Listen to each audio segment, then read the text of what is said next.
cada segundo, cada momento, cada microsegundo de mi vida. Juan 15:5 dice, separado de mí, nada podría ser. Necesitamos a Dios en todo tiempo. Necesitamos a Dios. Bendito sea el Señor para siempre. Permítame una vez más orar para así presentar la predicación de esta mañana. El tema de esta mañana es Pérgamo, la iglesia que permitió la falsa enseñanza. Pérgamo, la iglesia que permitió la falsa enseñanza. Amén. Permítanme orar. Dios, una vez más queremos pedirte, oh Dios, que te necesitamos. Como decía este himno, Señor, te necesito. Creo que tu iglesia te necesita, tu pueblo te necesita. Y en esta hora necesitamos de ti, que tú ilumines nuestro entendimiento. Que tú, oh Dios, sea exaltado en la predicación. Que tu pueblo sea edificado, oh Dios. Y que todo, Padre, pueda concluir bajo tu voluntad. Amén.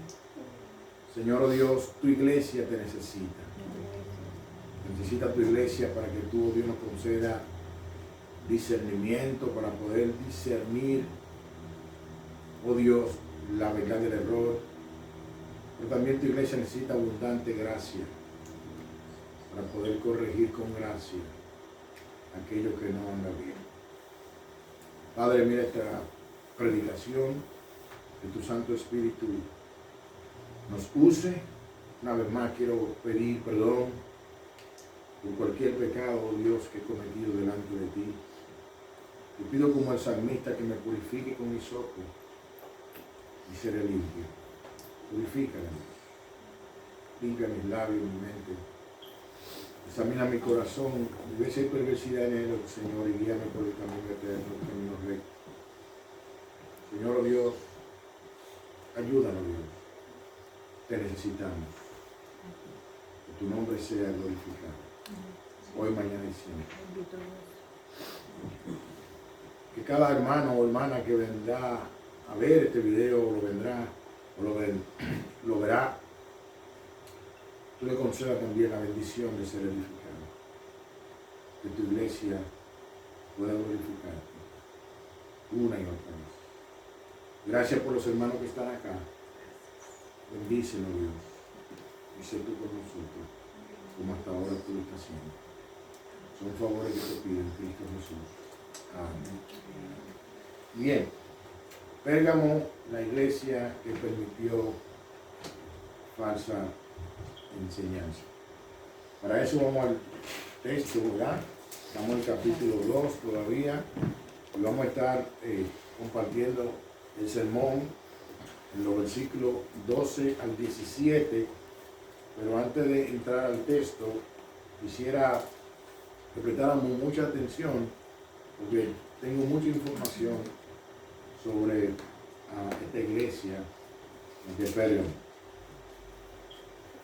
Así que quisiéramos refrescar la memoria hasta donde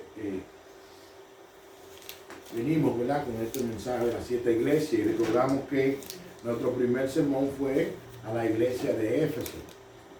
Una iglesia, ¿verdad?, con mucha doctrina, una iglesia de alto trabajo, una iglesia que el Señor elogió, que sabía discernir la verdad del error, que sabía identificar los falsos maestros, los falsos profetas.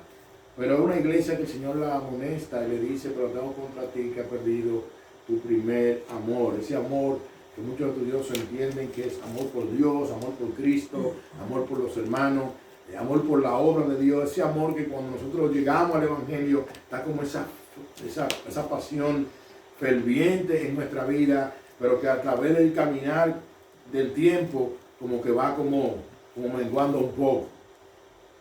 El Señor le dice a esta iglesia, le llama arrepentimiento. Si no vendré a ti, quitaré tu candelero. Y aprendimos que esa frase, quitaré tu candelero, más bien era que el Señor podía permitir que esta iglesia cerrara sus puertas. El domingo pasado estuvimos viendo el sermón a la iglesia, o el mensaje a la iglesia de Esmirna. Y creo que muchos de nosotros fuimos grandemente ministrados cuando testificamos, valga la redundancia, del testimonio de un hombre llamado Policarpo, que según la historia del cristianismo fue pastor de esta iglesia, y cómo el Señor no amonestó a esta iglesia, sino más bien le recomendó que fuera fiel hasta la muerte. Y cómo Policarpo puso en práctica esto en su vida. Ahora, en esta oportunidad, como les digo, vamos a hablar del mensaje a la iglesia de Pérgamo. Y quisiéramos, como dije al inicio, antes de entrar al texto, hablar un poquito sobre esta ciudad. Y dice así, presten atención por favor. Pérgamo está ubicada al noroeste de Esmirna, a unos 80 kilómetros y a unos 110 kilómetros de Éfeso, y a unos 30 kilómetros del mar Egeo, que es la actual Turquía actualmente. Esta ciudad era conocida, entre otras, porque había creado y perfeccionado en última instancia un método alternativo para hacer pergamino y escribir libros. Es interesante recordar que la palabra pergamino viene de Pérgamo. Ahora, en el siglo III, el rey Eumene, rey de Pérgamo, estuvo interesado en hacer una biblioteca realmente impresionante. ¿Qué pasa? Que el rey de Alejandría, donde había una biblioteca más grande del mundo, se sintió amenazado y se negó a enviarle papiro para aquella biblioteca a Pérgamo. Por lo que los eruditos de Pérgamo inventaron el pergamino hecho de pieles de animales. Esto permitió a esta ciudad en un momento tener una biblioteca de más de 200,000 volúmenes, la segunda biblioteca más importante después de Alejandría. Esta ciudad fue construida sobre una montaña a 1000 pies de altura, lo que la convertía en una ciudad muy segura y prácticamente impenetrable para aquellos que querían conquistar. Ahora, en el aspecto religioso, esta ciudad era politeísta. No sé si saben lo que significa la palabra politeísmo. La palabra politeísmo era que una ciudad que adoraba a varios dioses. Un politeísta es alguien que adora a varios dioses. Esta ciudad era politeísta. Era el centro de mucha adoración y sacrificio a muchos dioses. Allí estaba el templo de Zeus, Atenea, Dionisio y Esculapio, dios de la medicina, y cuya imagen era y es una serpiente. Y creo que todavía nosotros lo vemos recientemente cuando vamos a un consultorio médico, que vemos una serpiente. Y en la parte más alta, la imagen del emperador, a quien adoraban como un dios. Esta ciudad era altamente idólatra. Y el emperador no estaba excluido. El emperador era un centro también, o una figura de ser adorado. De hecho, aquí estaba ubicado un concilio que tenía a su cargo los asuntos que le relacionaban con la religión del Estado y con las ofrendas de incienso que se ofrecía al emperador. Esta ciudad se dedicaba a la idolatría más que el resto de las demás ciudades de Asia. Había mucha idolatría. Ahora, no sabemos quién fundó esta iglesia, pero muchos estudiosos entienden que probablemente esta iglesia fue fundada en el ministerio de Pablo, cuando él se extendió desde Asia, según Hechos capítulo 19, versículo 10.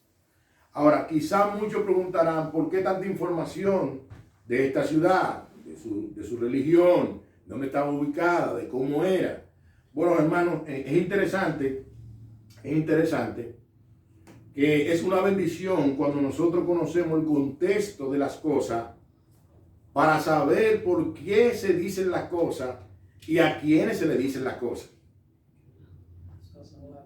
Por eso es que la Biblia hay que interpretarla texto dentro de su contexto. Porque si no la interpretamos así, podemos sacar un texto de contexto, lo cual se convierte en un pretexto. Si todo todo esto que yo estoy mencionando sobre esta ciudad es para que nosotros veamos el énfasis que aunque había todo esto en esta ciudad de altamente de inmoralidad y de idolatría, había una iglesia que servía a Cristo. Había una iglesia en medio de esta ciudad que servía a Cristo. Que no era una iglesia perfecta, la cual vamos a ver que el Señor la amonesta, pero había un remanente que servía a Cristo en medio de toda esa situación. Así que con esto en mente, entonces vamos al texto y vamos a ver lo que el Señor quiere para nosotros en esta mañana. Lo primero que nosotros vemos en el versículo 12 es la presentación del Señor. En cada carta, si ustedes ven, el Señor se presenta de diferente manera. Aquí dice el versículo 12, y escribe el ángel de la iglesia en Pérgamo, el que tiene la espada aguda de 2 filos, dice esto. Queremos recordar que nosotros entendemos que cuando la Biblia enseña de que escribe al ángel de la iglesia, hace referencia al pastor. No se sabe quién es el pastor de esta iglesia, aunque vamos a ver más debajo que habla de un hombre llamado Antipas, el cual se comenta de que era el pastor de la misma. Pero él escribe al ángel de la iglesia en Pérgamo.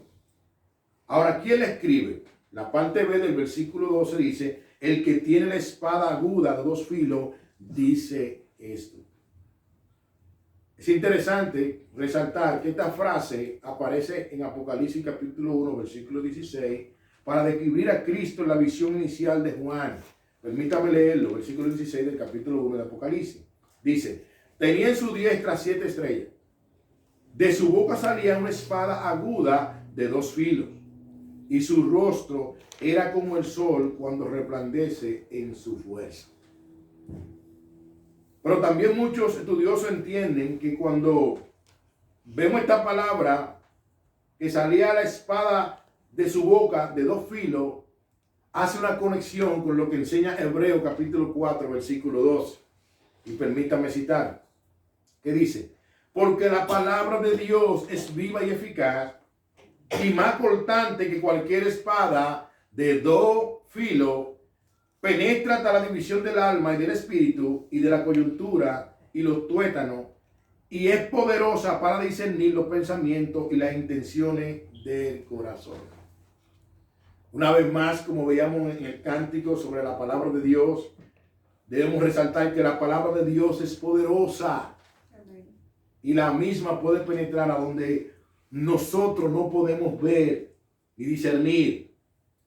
Y no hace falta que se le añada nada a su palabra. Amén.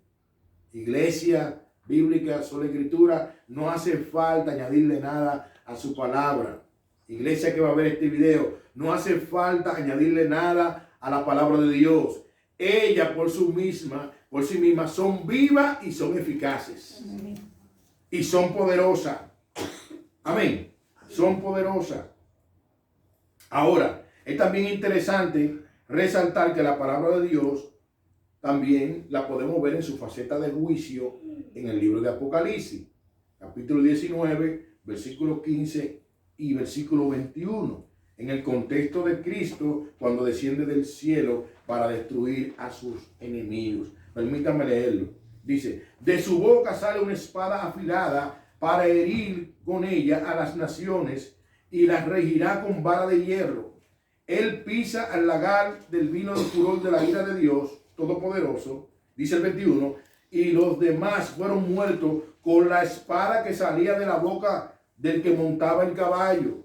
Y todas las aves se saciaron de las carnes de ellos. Dicen múltiples estudiosos, eruditos bíblicos, que en esta imagen Jesús es presentado como el juez, el que tiene autoridad para juzgar y para ejecutar su juicio por el poder de su palabra. Amén. El poder de su palabra. Y es interesante que tengamos esto en mente, porque más adelante vamos a ver en la amonestación cómo el Señor enfatiza nuevamente del poder de su palabra. Entonces, el primer punto, vemos la presentación del Señor. Nuestro segundo punto, ¿qué vamos a ver? En el versículo 13, el elogio del Señor a esta iglesia y el conocimiento del Señor de dónde moraba esta iglesia. Dice el versículo 13, yo conozco tus obras y dónde moras, dónde está el trono de Satanás. Pero retiene mi nombre y no ha negado mi fe, ni aun en los días en que Antipa, mi testigo fiel, fue muerto entre vosotros, donde mora Satanás. No sé si te llama la atención, si a ti te preguntaran, ¿dónde tú vives? Y tú puedes decir, bueno, yo vivo donde está el trono de Satanás. Que muchas personas pudieran decir, ¿cómo es eso? ¿Dónde es? Bueno, pero esta iglesia dice, yo conozco tus obras, dice el Señor, ¿y dónde moras? Donde está el trono de Satanás. Pero retiene mi nombre y no ha negado mi fe, ni aun en los días que Antipa, mi testigo fiel, fue muerto entre vosotros, donde mora Satanás. Permítame dividir este versículo en 3 sesiones. Y la primera es, yo conozco tus obras y dónde mora, donde está el trono de Satanás. ¿Qué le está diciendo el Señor a esta iglesia en Pérgamo? Dicen algunos estudiosos que habían 3 cosas que movían a los cristianos a llamar a aquel lugar el trono de Satanás. Y para los que llevan anotaciones, apunten. Primero, esto puede referirse al altar de Zeus, que describía la victoria de Zeus y los dioses de los Olimpos.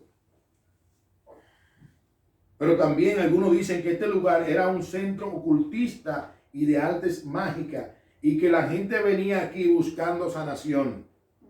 No es nuevo eso. Bendito es el Señor.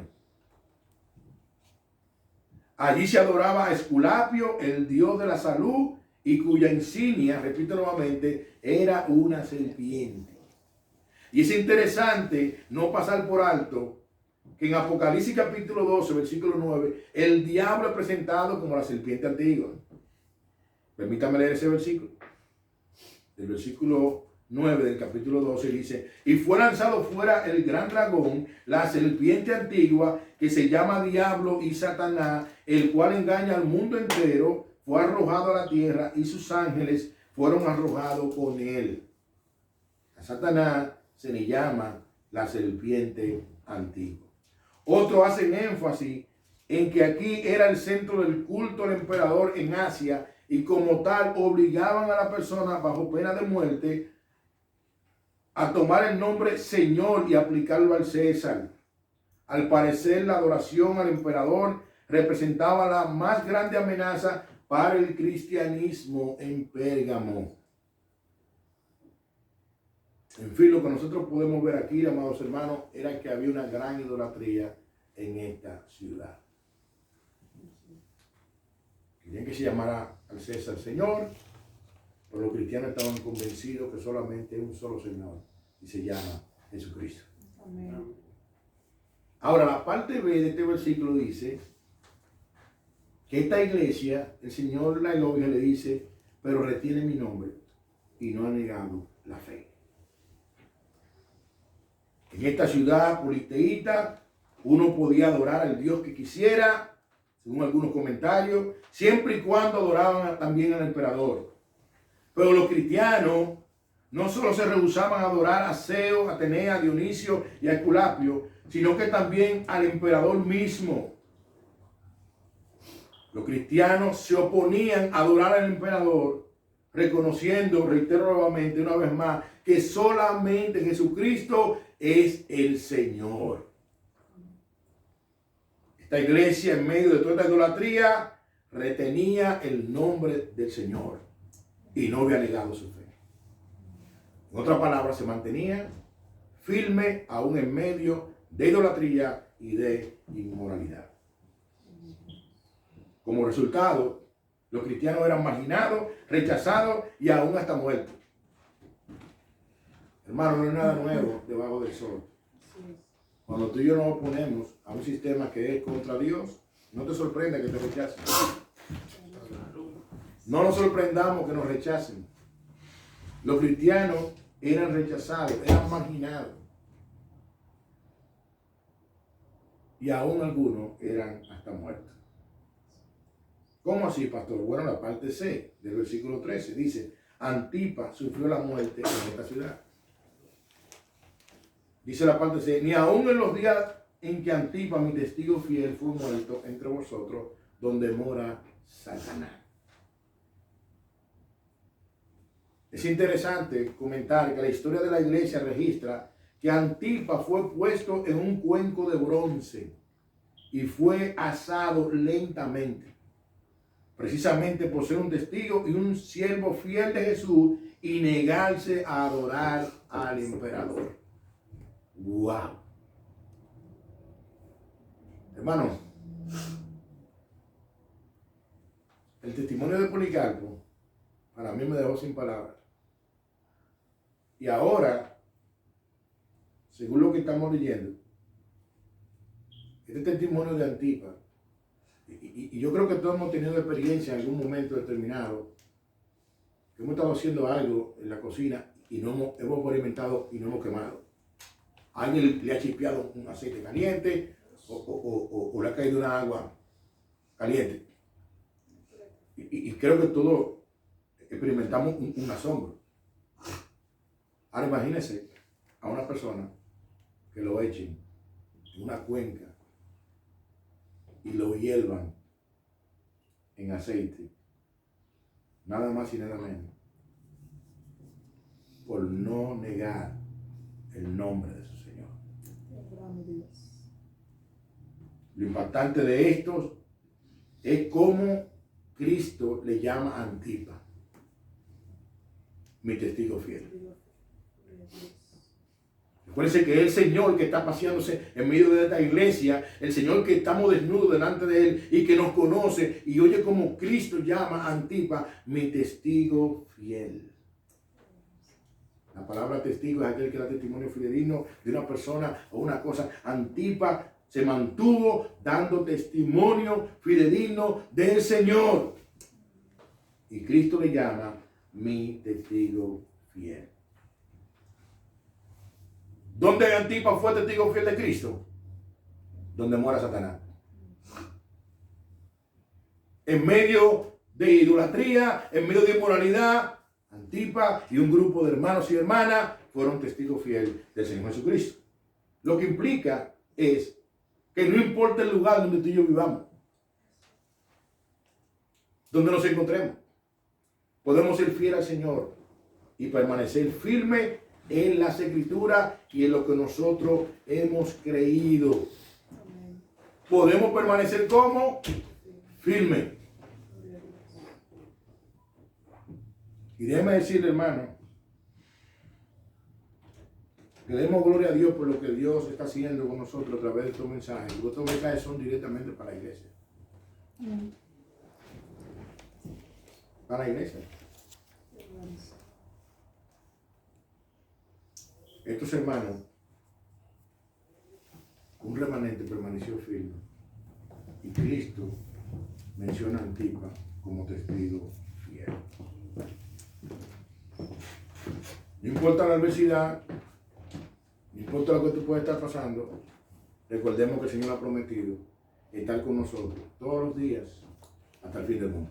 Amén. Podrás ser marginado o marginada, pero recuérdate que tú y yo no estamos en este peregrinaje solo.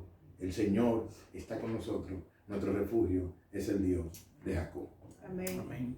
Ahora bien, aunque había un remanente fiel, estaba ocurriendo algo en esta iglesia. Y los versículos 14 y 15 nos ayudan a entender qué estaba ocurriendo. Nuestro tercer punto es la amonestación del Señor. ¿Por qué el Señor amonesta esta iglesia en Pérgamo? Dice el versículo 14 y 15. Pero tengo unas pocas cosas contra ti, que tiene ahí a los que retienen la doctrina de Balaam, que enseñaba a Balaam a poner tropiezo ante los hijos de Israel, a comer de cosas sacrificadas a los ídolos y a cometer fornicación. Y también tiene a los que retienen la doctrina de los nicolaitas, la que yo aborrezco. Cito nuevamente que el hecho de que muchos hermanos estaban siendo fieles a Jesús, había una situación dentro de la iglesia y ahí habían grupos, los balamaitas y los nicolaitas dentro de la iglesia, y no estaban siendo amonestados, estaban dentro de esta iglesia y estaban haciendo más bien lo que bien les parecía, y vamos a ver qué cosas estaban haciendo esta gente. Ahora, para poder entender quién fue Balaam, tenemos que hacer un breve comentario y irnos al Antiguo Testamento. Balaam fue un profeta del Antiguo Testamento y este fue contratado por un sueldo por Balac, rey de Moab. Este hombre Balaam, este falso profeta, trató de maldecir a Israel varias veces y Dios no se lo permitió. Pero ¿qué pasó? Que a él no poder hacerlo, sí habló con Balac. ¿Y qué ocurrió? Que ellos se envolvieron con las mujeres de Moab y fueron inclinados no solamente a la fornicación, sino también a la adoración de su Dios. Mira lo que dice el número 24, versículos 1 y 2. Dice, mientras Israel habitaba en Sitín, el pueblo comenzó a prostituirse con las hijas de Moab. Y estas invitaron al pueblo a los sacrificados que hacían a sus dioses. Y el pueblo comió y se postró ante sus dioses. Según algunos estudiosos, Balaam mostró a Balac cómo poner una trampa ante los hijos de Israel, seduciéndolo a la idolatría y a la fornicación, según Números capítulo 24 y capítulo 25. Dicen algunos estudiosos que así como Balaam puso tropiezos sobre el pueblo de Israel y lo indujo al mal, así también estos falsos que estaban en la iglesia de Pérgamo estaban poniendo tropiezo doctrinal y práctico a la iglesia de Cristo en Pérgamo, induciendo a los santos a volcarse a la idolatría y a la inmoralidad. Estos falsos trataban de persuadir a los cristianos a que no había nada de malo que adaptarse al pecado del mundo, siempre y cuando se haga prudentemente.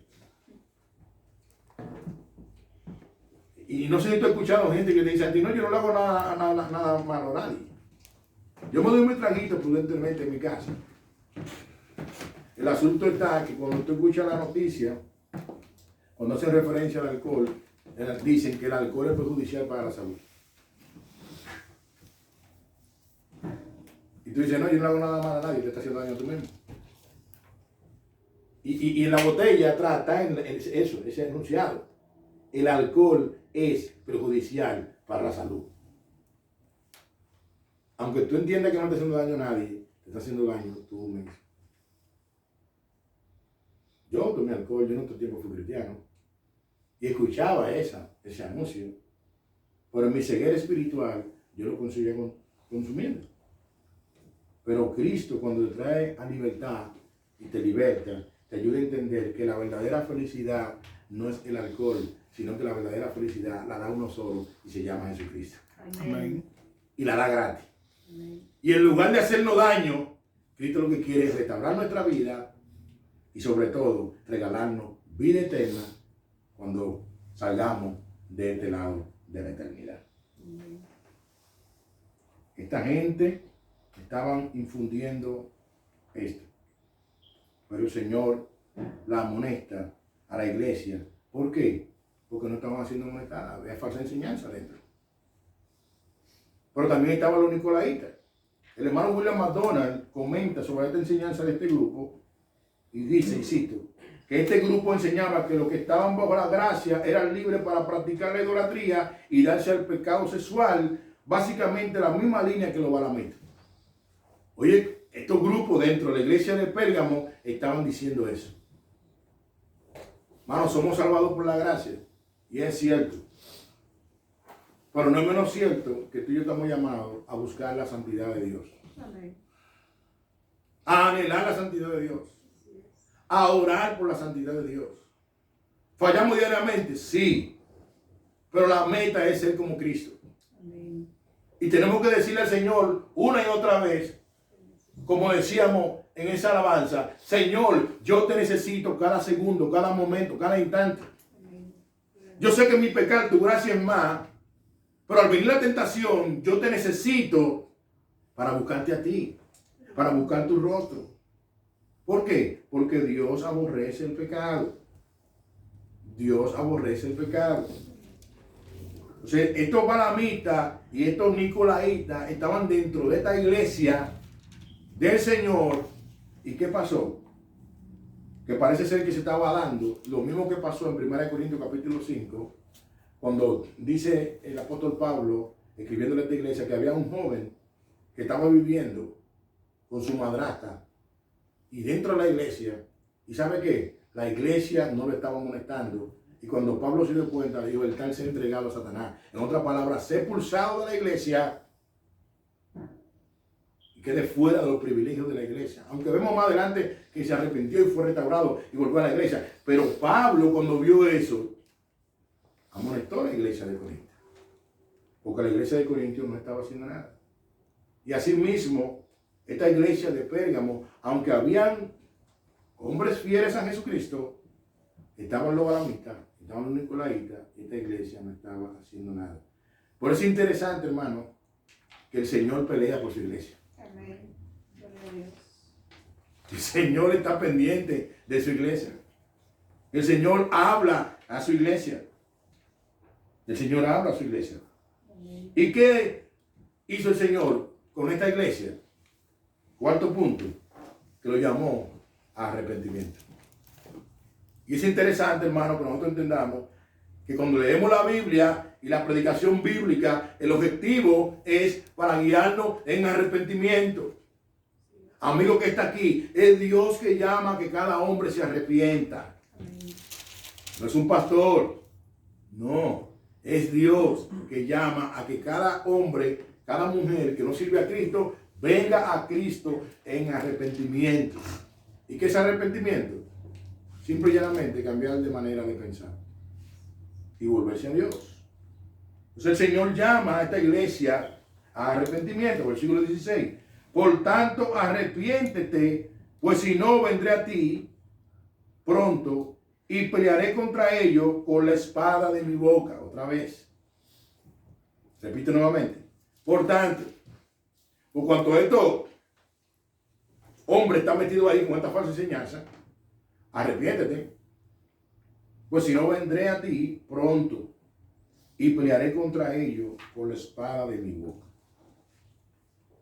En otras palabras, por cuanto ustedes han permitido esto, si no se arrepienten y disciplinan a estos falsos, vendré y lo enfrentaré con la espada de mi boca.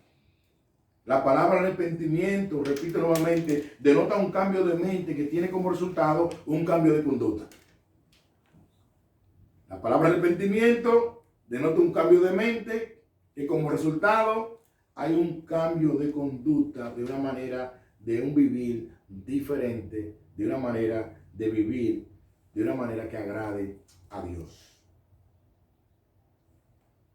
Dice un estudioso, Cristo amenaza con venir y hacerle guerra a estos falsos maestros, y no con una vara para disciplinar, sino con la espada afilada que sale de su boca para limpiar su iglesia de la inmundicia. Es tan tal que muchos eruditos llaman a esta iglesia la iglesia que permitió la mundanalidad. No se nos dice cómo le haría guerra, pero sí sabemos que Cristo tiene la espada en su boca y tenía el poder necesario para resolver la situación con el poder de su palabra. Amén. La palabra de Dios tiene poder. Amén. A una magnitud que tú y yo sabemos que allá en el libro de Génesis, cuando Dios dijo, sea la luz, fue la luz. Cuando Dios dijo, sepárese las aguas, se separaron las aguas. Cuando Dios dijo, salgan las umbreras salieron. Salió el sol, salió la luna, salió las estrellas. ¿Por qué? Porque hay poder en la palabra de Dios. Amén. No es la palabra del hombre. Muchos por ahí que dicen que tienen poder en su palabra. No, la que tiene poder es la palabra de Dios. Amén. El único que creó donde no había nada fue Dios. Porque su palabra tiene poder. El único que llama a las cosas que no son como si fuesen es Dios. Porque solo Dios tiene poder para hacerlo. Solo Dios tiene poder para llamar al pecador justo por medio de Cristo. Solo Dios. O sea, el Señor le dice, arrepiéntete. ¿Cómo? Pronto. Corrige. ¿El qué? La falsa enseñanza que aún se pueden dar dentro de una iglesia local. Y esta era una iglesia local. Había un grupo fiel a Jesús. Había un grupo que no había negado la fe. Pero había otro grupo de adentro diciéndole a la gente, no, pues tú puedes vivir, no importa que sea pecado, no importa, eso, como quiera tú eres salvo. Un momentico. Pablo le dijo a los romanos en el capítulo 6, perseveraremos en el pecado para que la gracia abunde, de ninguna manera. ¿Pecamos? Sí. Pero dice Juan en su primera carta, capítulo 3, que el cristiano no practica el pecado. Una cosa es pecar y otra cosa es practicar el pecado. ¿Quiénes practican el pecado? Los incrédulos. Lo practican, lo viven, se gozan. El cristiano peca, pero no practica el pecado. Y aun cuando pecan, se aflige, se va en lágrimas y busca la manera de venir de rodillas y pedirle perdón a Dios sabiendo que todo pecado es contra Él. El Señor le hace saber a esta iglesia y le dice, arrepiéntete. Cambia de mente, cambia de actitud. Si no, vendré a ti pronto y pelearé contra ellos con la espada de mi boca. A nuestro último punto está basado en el versículo 17, el consejo y promesa que el Señor le hace a esta iglesia de Pérgamo y a nosotros. Y aquí hay muchos detalles, hermano, que quisiera con paciencia compartirle. No vamos a auxiliar el comentario bíblico de Apocalipsis del hermano John MacArthur. Dice el versículo 17, el que tiene oído, oiga lo que el Espíritu dice a las iglesias. Al que venciere, daré a comer del maná escondido y le daré una piedrecita blanca y de la piedrecita escrito un nombre nuevo, el cual ninguno conoce sino aquel que lo recibe. Es interesante resaltar nuevamente que aunque esta carta están siendo escritas para iglesias que existieron en Asia, Éfeso, Esmirna, el Espíritu Santo llama la atención a todas las iglesias de Cristo a prestar atención, a prestar sus oídos a lo que el Espíritu Santo le dice a la iglesia. Por eso la Biblia, cuando yo voy a leerla, yo tengo que leerla en primera persona. ¿Qué es eso? Yo tengo que leerla para mí.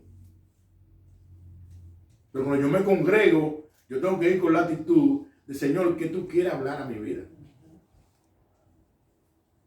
¿Qué tú quieres que yo aprenda hoy? ¿Por qué? Porque solamente el Señor conoce a ciencia cierta tu vida y mi vida. Solo el Señor puede llegar a lo más profundo de nuestro corazón. Estamos desnudos delante de Él. Solo el Señor conoce tus luchas y mis luchas, tu fortaleza y mi fortaleza, pero también tus debilidades y la mía también. La actitud es, Señor, ayúdame a escuchar tu voz. Amén. Ayúdame a escuchar tu voz. Yo quiero que tú hables, mi vida. Que tú hables a tu iglesia. ¿Y sabe qué? El Señor lo hace. Amén. Porque Jesús dijo, sobre esta roca edificaré mi iglesia. Es el Señor que edifica su iglesia y usa hombres débiles, pecadores como yo, para traer y guiar a su pueblo por las Sagradas Escrituras. Pero el Señor es que edifica su iglesia. A Él la gloria. Amén. Entonces dice, el que tiene oído, oiga lo que el Espíritu dice a las iglesias. La palabra de Dios es poderosa. Y cuando tú y yo la leemos, cuando tú y yo lo escuchamos predicar, cuando es correctamente enseñada, trae bendición a nuestra alma. Ahora, ¿qué dice el Señor? ¿Qué promesa da el Señor? Al que venciere. Lo primero que dice el Señor, al que venciere. En el mensaje a la iglesia de Éfeso, recordamos que nos encontramos con esta misma frase. Y Juan nos ayuda a entender quiénes son los vencedores. La salvación no es por obra, es por gracia. Pero ¿quiénes son los vencedores? Mira lo que nos dice Juan en su primera carta, capítulo 5, versículos 4 y 5. Él nos ayuda a entender quiénes son esos vencedores. Dice, porque todo lo que ha nacido de Dios vence al mundo. Y esta es la victoria que ha vencido al mundo, nuestra fe. ¿Quién es el que vence al mundo, sino el que cree que Jesús es el Hijo de Dios? Todo aquel que ha creído que Cristo es el Hijo de Dios y ha venido en arrepentimiento y fe a los pies de Cristo, está seguro con Cristo. El apóstol Pablo en Romanos 8:1 que dice, ya no hay condenación. ¿Para quiénes? Para aquellos que están en Cristo Jesús. Todo aquel que ha venido en arrepentimiento y fe a Cristo está seguro. Si ahora mismo la muerte le sorprende a un cristiano, ese cristiano pasa a la presencia de Dios. Porque su alma está segura con Cristo. Pero también, ¿qué cosas más le dice el Señor? ¿Cuáles promesas le dice el Señor que le va a dar a aquellos que vencen? Y como dije, vamos a auxiliarnos del comentario bíblico de John MacArthur. Lo primero que dice, en el mismo versículo 17, dice, daré a comer de maná escondido. ¿Qué dice nuestro hermano MacArthur? El maná era un pan con sabor a miel que Dios usó para alimentar su pueblo en el desierto, según Éxodo 16:14 y según Éxodo 16:33. Los israelitas debían recordar esta divina provisión guardando una vasija con maná dentro del arca del pacto durante sus viajes. El maná escondido representa a Cristo, el pan de vida que descendió del cielo, según Juan 6:48 al 51. Él proporciona sustento espiritual a los que ponen en él su fe. Este maná escondido también simboliza todas las bendiciones y los beneficios de conocer a Cristo. Al que venciere, Dios nos dará el maná escondido. ¿Y simbolizaba a quién? A Cristo. Hermano, si tú tienes a Cristo, lo tienes todo. Amén. Gloria a Dios. Aleluya. Cristo es el pan de vida. El que coma de ese pan, dijo Jesús, no tendrá hambre jamás espiritualmente. Si tú tienes a Cristo, nuestras almas están saciadas. Bendito sea el Señor para siempre. Pero también que sigue diciendo que el que venciere, le daré una piedrecita blanca. Comenta el hermano MacArthur. Hay varias especulaciones acerca de lo que simboliza esta piedra. Algunos la vinculan con las piedras que tenía el sumo sacerdote en el pectoral. Esas piedras se usaban para determinar la voluntad de Dios y representaban el derecho del sumo sacerdote a solicitar dirección de Dios para el líder que no estaba autorizado a acercarse a Dios directamente, sino que tenía que usar la estructura sacerdotal. De alguna manera Dios hizo que esa piedra comunicaran su voluntad. ¿Se recuerdan la vestimenta que Cristo mandó?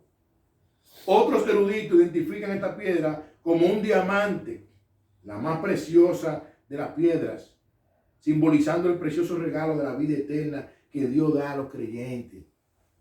Hermano, quizás tú no tengas bienes de este mundo, pero la vida eterna no tiene precio, aunque costó un alto precio. Otro con el contexto y ver la piedrecita blanca a la luz de la costumbre romana de recompensar con una piedra blanca a los que vencían en la competencia deportiva. Una piedra blanca que se escribía el nombre del atleta ganador, que le daba el permiso de entrada a un banquete especial después de la competencia. Según este punto de vista, Cristo promete a los vencedores entrada a la celebración en el cielo por la victoria eterna. Un día entraremos con Él a esa santa cena de gloriosa que vamos a disfrutar con nuestro Señor Jesucristo. Amén. Amén. Ahora también dice que le dará un nombre nuevo. Un nombre nuevo. Muchos eruditos bíblicos concuerdan que no se sabe mucho del nombre nuevo. Y como dice el texto, que solo el que lo recibe lo sabrá. Pero sí entienden que este nombre nuevo servirá como el pase de cada creyente a la gloria eterna. Que esto reflejará únicamente el amor especial y la adopción de Dios para cada uno de sus hijos. Recordemos que Apocalipsis tiene mucho simbolismo, hay muchas especulaciones, pero sea cual sea la realidad, el que vence tiene victoria en Cristo. Amén. ¿Y cómo una persona puede vencer? Viniendo en arrepentimiento y fe a los pies de Cristo. Y Cristo le garantiza el cielo. Amén. Cristo que garantiza el cielo. Ahora, para ir cerrando, quisiera solamente compartir varios puntos de aplicación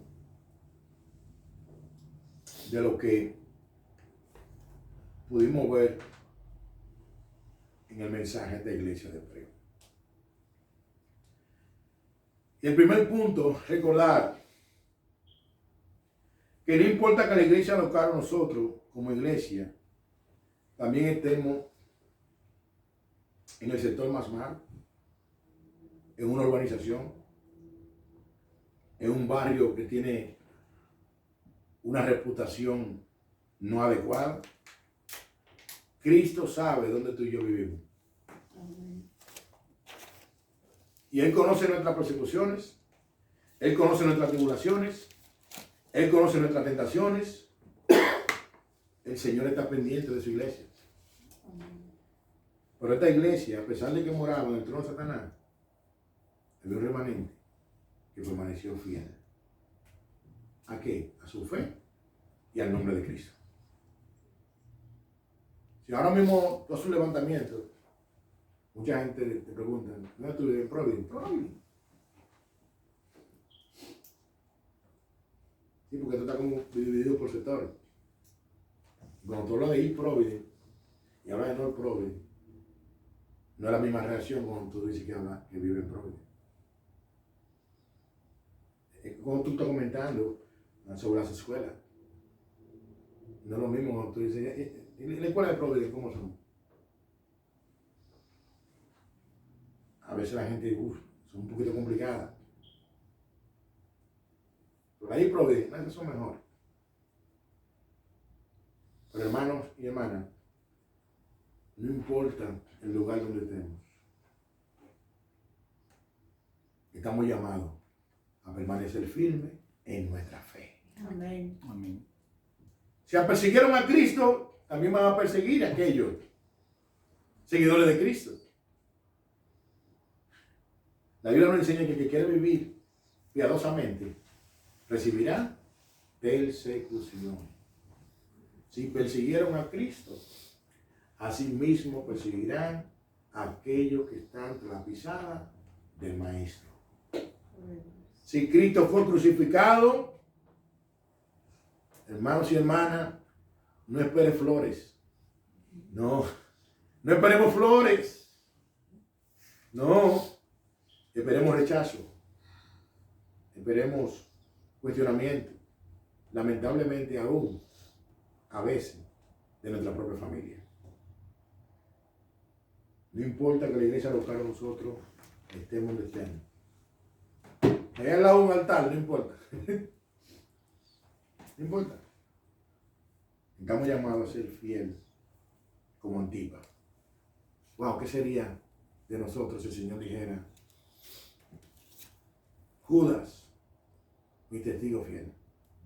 Wow. El Señor, el que no miente. Otro punto de aplicación es que el problema del hombre no es la educación. Aunque estamos de acuerdo que hay que estudiar. Pero en Pérgamo existía la segunda biblioteca más grande después de Alejandría. Sin embargo, era una iglesia llena de idolatría, perdón, era una nación o una ciudad llena de idolatría. El problema del hombre no es del corazón, perdón, no es de donde vive. No, no es de educación el problema del hombre. El problema del hombre es del corazón. Engañoso y perverso es el corazón, más que todas las cosas. ¿Quién lo conoce? Yo, Jehová. Entonces, si el problema del hombre es del corazón, el único que tiene respuesta para sanar los corazones es Dios. Amigos y amigas, el único que tiene respuesta para sanar los corazones es Dios. No la escuela. La escuela nos ayuda a otra cosa. Cito nuevamente, aquí va la segunda biblioteca más grande de su tiempo. Sin embargo, era una ciudad altamente idólatra. Otro punto de aplicación es que a veces pensamos que nuestras circunstancias justifican nuestro pecado y nuestras debilidades delante de Dios. Sin embargo, hubo un remanente que se mantuvo firme, vuelvo y reitero, en esta iglesia. Y es interesante comentar lo que decía un estudioso, que la obediencia no depende de la circunstancia. Adán desobedeció en el Edén y Cristo obedeció en el desierto. Adán desobedeció en el Edén con todo a su favor. Adán se levantaba por la mañana y probablemente se decía, dame comer uva, uvita, roja, verde, dame comer manzana, manzanita, dame comer pera. Todo lo puso Dios en sus manos. Y Adán desobedeció. Y Cristo en un desierto, donde lo que tú y yo sabemos que en el desierto, ¿qué es lo que hay? Sol y arena. Satanás lo tentó por 3 ocasiones y las 3 ocasiones nuestro Señor se mantuvo firme obedeciendo al Señor. La obediencia no depende de la circunstancia. Adán desobedeció en el Edén y Cristo obedeció en el desierto. Y por último, recordemos que Pérgamo toleraba a los herejes y a los inmorales en la iglesia. Debemos recordar que cuando la iglesia no toma carta en el asunto, la influencia negativa se difunde como un cáncer. No olvidemos nunca esta palabra. Un poco de levadura leuda toda la masa. Esto es serio. Hermanos y hermanas, no podemos aprobar la falsa enseñanza. En una iglesia local, cuando hay falsa enseñanza, inmediatamente hay que llamar a ese hermano o a esa hermana a reunión. Porque una gota de levadura leuda toda la masa. ¿Sabe qué implica eso? Que un pecado no corregido ni disciplinado afecta al pueblo. Y una mala enseñanza no corregida también afecta la iglesia de Cristo. Y para eso quisiera recordar a los pastores que uno de la responsabilidad que tenemos nosotros como pastor es a velar por la unidad de la iglesia, pero no solamente una unidad física, sino también la unidad conforme a la Sagrada Escritura.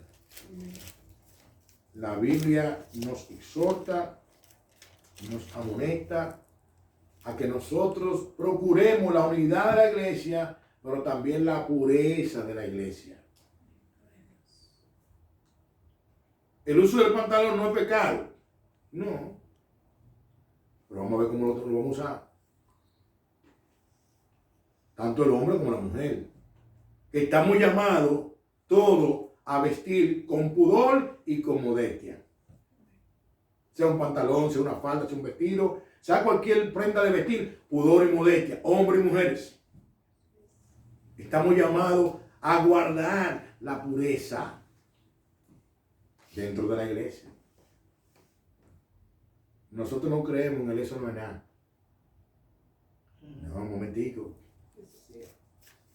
Si andamos imprudentemente, eso es algo. Eso es algo. Las mujeres de Dios están llamadas a vestir como mujeres que profesan piedad. Y mujer que profesa piedad es una mujer que se viste para Cristo. No para el hombre, sino para su Señor. Y el hombre que profesa piedad se viste para su Señor, no para la mujer ni para el hombre. Por eso debemos recordar que no podemos tolerar ni la inmoralidad ni la falsa enseñanza. El Señor amonestó a esta iglesia porque no estaban amonestando ni a los balamitas, ni estaban amonestando a los nicolaitas. Ahora, si ustedes no se arrepienten y cambian de actitud, voy a tener que yo entrar en juego. Voy a tener que venir yo personal, con la palabra de mi poder, y luchar contra él. Porque el Señor está pendiente de la necesidad de su iglesia. Que la iglesia no son de los pastores, la iglesia de Cristo. Amén. Amén. Así que tenemos que ayudarnos, hermanos y hermanas. Y cualquier cosa que está fuera de orden, que no trae gloria a Dios, Dios estamos llamados a velar. Porque la verdad de Dios florezca en medio nuestro. Si hay algo que el pastor está diciendo que no honra las escrituras, también el pastor puede ser amonestado. Con amor, con gracia, con humildad. Pero si lo que él dijo no honra las escrituras, no honra las escrituras. Y recordemos que el pastor también es una oveja. ¿Entiendes? Y con gracia, pues el pastor, mire lo que usted dijo, no honra las escrituras. No podemos permitir la herejía ni la falsa enseñanza dentro del pueblo de Dios. Amén. Amén. Que el Señor nos ayude a salir de este lugar edificado y que en el día de mañana y aún esta tarde, que el Señor nos ayude a servirle a Él, aunque moremos en el trono de Satanás.